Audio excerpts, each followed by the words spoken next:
Hello guys! Ayan, magandang hapon, magandang araw.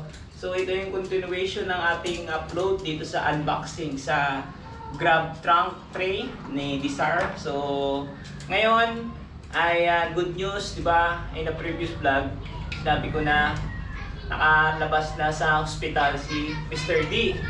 So ito na yung actual continuation natin ng unboxing. So samahan niyo ako para mapakita natin doon. At may ilagay natin doon sa likod ni Mr. D. So, ito na siya. So, sa pag-ayos niya, ginanito ko lang, easy to, tutupi-tupi. Ayan. So, ganyan lang siya. Hindi ko na ginamitan ng heat gun. Ayan. So, ito na, flat na siya. Ayan. So, papakita natin, ilalagay natin doon. Yung! So ito si Oryong natin, oh. Yun. Tabchung! Ano ba yan? Ayan. Ganyan sila ka-hyper at kakulit. Ano ba? Ay, kasi kanila.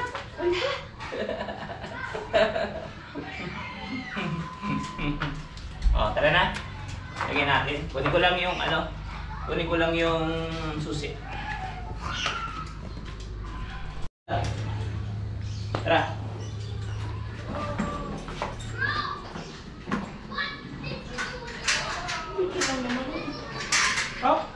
Diyan ka lang.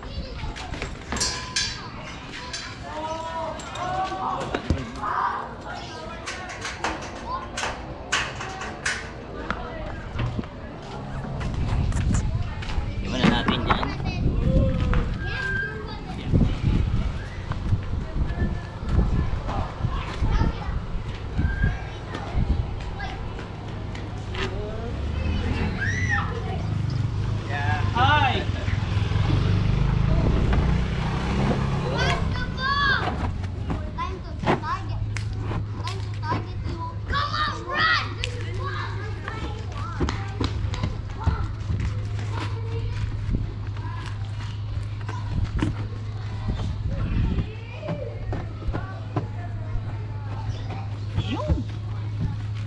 Yung guys, pit na pit. Ayan. From corner. Ayan. Andyan. Yun. So, saktong-sakto. Ayan, may nakalagay na pangalan, Mr. D. Alright. Yo! So yan mga kagulong, mga kadogs. Okay na, pit na pit. Nakita niyo naman. Kung medyo blurred lang, pero saktong-sakto siya.